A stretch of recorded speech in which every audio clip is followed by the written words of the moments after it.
Subscribe करें हमारे YouTube channel को और बेल आइकन को प्रेस करें हमारे लेटेस्ट वीडियोस को देखने के लिए।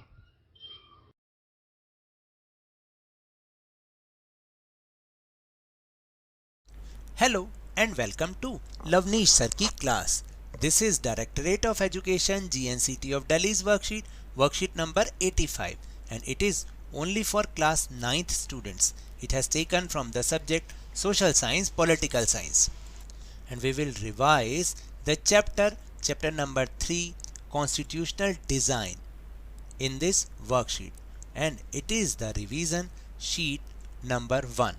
So without wasting our time, let's start and understand with me. So the question number 1 is, what does constitution mean? यानी constitution का क्या मतलब है? The constitution of a country is a set of written rules that are accepted by all the people living together in a country. तो देखिए, constitution of a country यानी एक country के कॉन्स्टिट्यूशन का मतलब क्या होता है कि वो सेट ऑफ रिटन रूल्स होता है, यानी लिखित नियमों की एक किताब होता है, that are accepted by all the people living together in a country, यानी और किसके द्वारा, जो उस कंट्री में लोग रहते हैं उन सभी के द्वारा वो एक्सेप्टेड भी होना चाहिए, तो वो कॉन्स्टिट्यूशन कहलाता है. Then question number 2 is, when did the first meeting of constituent assembly held, यानी कॉन्स्टिट्यूएंट असेंबली की फर्स्ट मीटिंग कब हुई थी?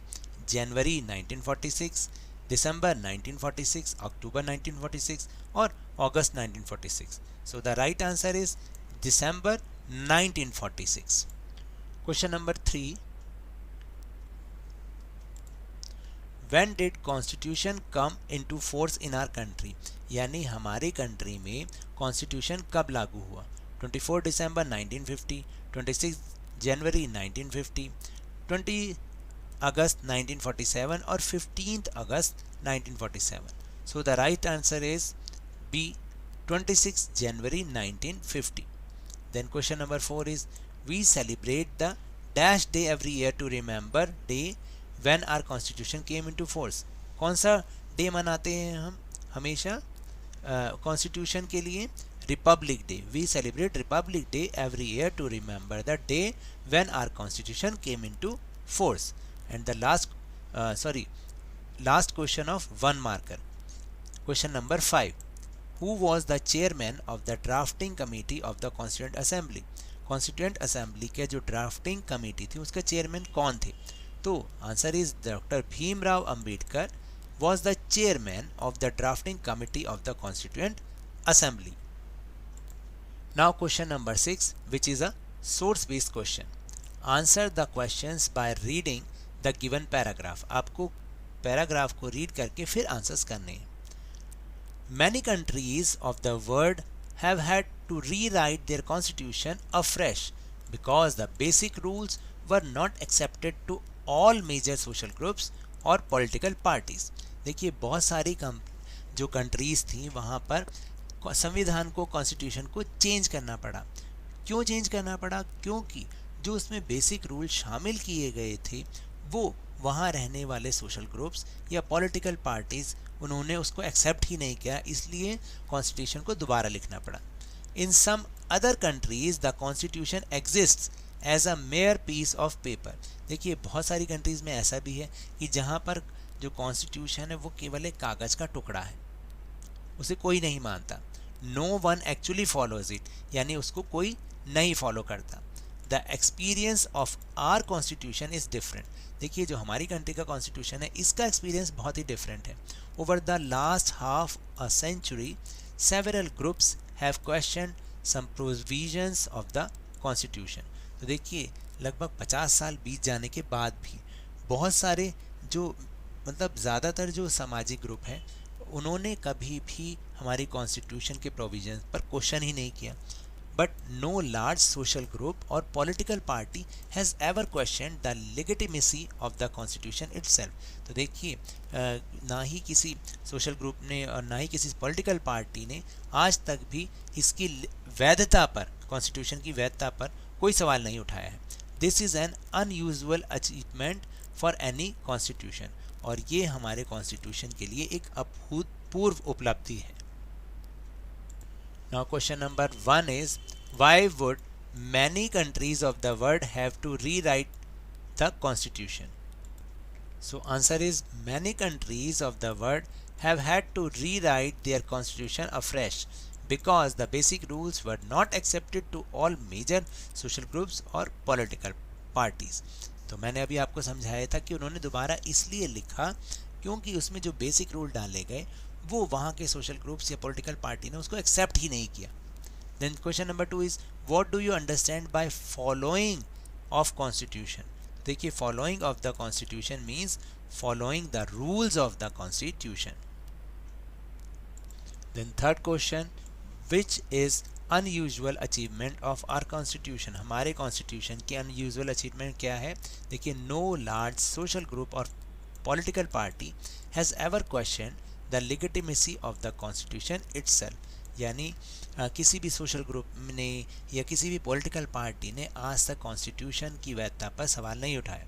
This is an unusual achievement for any constitution. और ये किसी भी कॉन्स्टिट्यूशन के लिए अनयूजुअल अचीवमेंट है. Then question number 7, why is constitution important? Important क्यों है हमारा कॉन्स्टिट्यूशन, हमारे लिए क्यों इम्पॉर्टेंट है? तो देखिए to form a democratic government and decide its function, यानी एक लोकतांत्रिक सरकार को बनाने और वो क्या काम करेगी इस चीज़ के लिए हमें कॉन्स्टिट्यूशन जो है इम्पॉर्टेंट है हमारे लिए.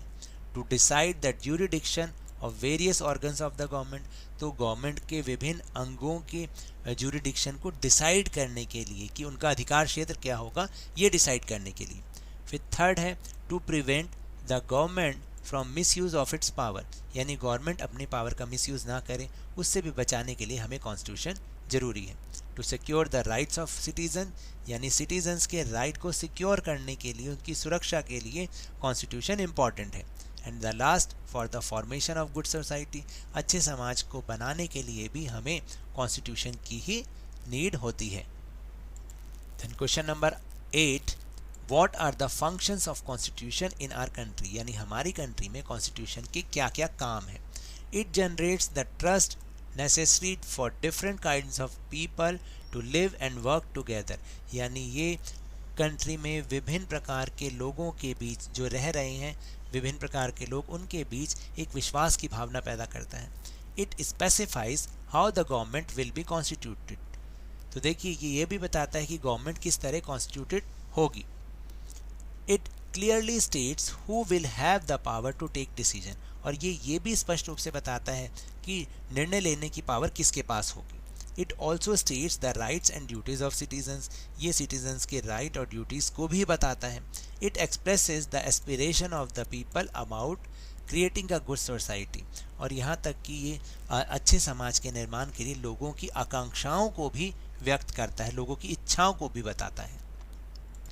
Then question number 9, what things were kept in mind while writing the constitution, तो कॉन्स्टिट्यूशन लिखते समय किन बातों को ध्यान में रखा गया.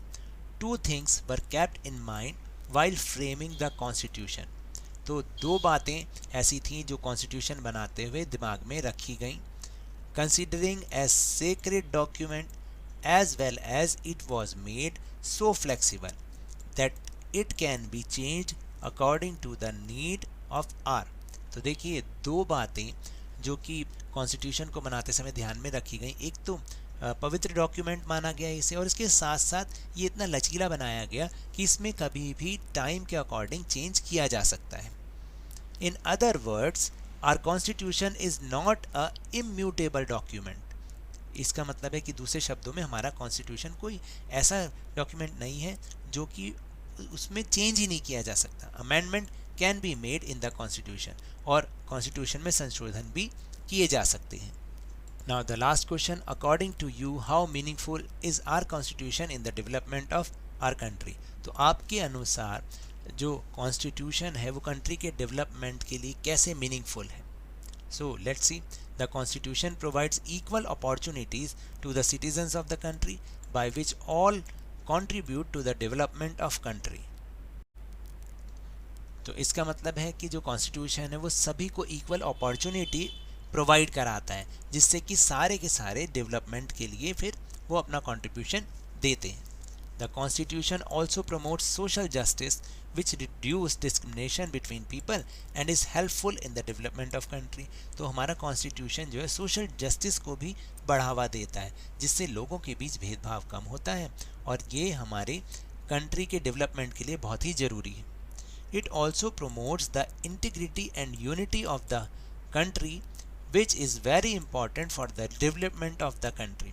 तो देखिए ये इंटीग्रिटी ऑफ और यूनिटी दोनों को ही इंक्रीज करता है, दोनों को प्रमोट करता है, और ये हमारी कंट्री के डेवलपमेंट के लिए भी बहुत इम्पॉर्टेंट है. So now that's all for this worksheet. अगर मेरे इस तरह समझाने से आपको थोड़ा सा भी समझ में आया हो तो इस चैनल को ज़्यादा से ज़्यादा सब्सक्राइब कीजिए, लाइक कीजिए और बहुत ज़्यादा शेयर कीजिए, और हम मेरे साथ इसी तरह आसानी से वर्कशीट को समझते रहिए, लेकिन ध्यान और मन लगाकर पूरी मेहनत और लगन के साथ ऑनलाइन ही सही ऑफलाइन ही सही पढ़ते रहें. चाहे ऑनलाइन पढ़ें या ऑफलाइन पढ़ें, लेकिन पढ़ें जरूर.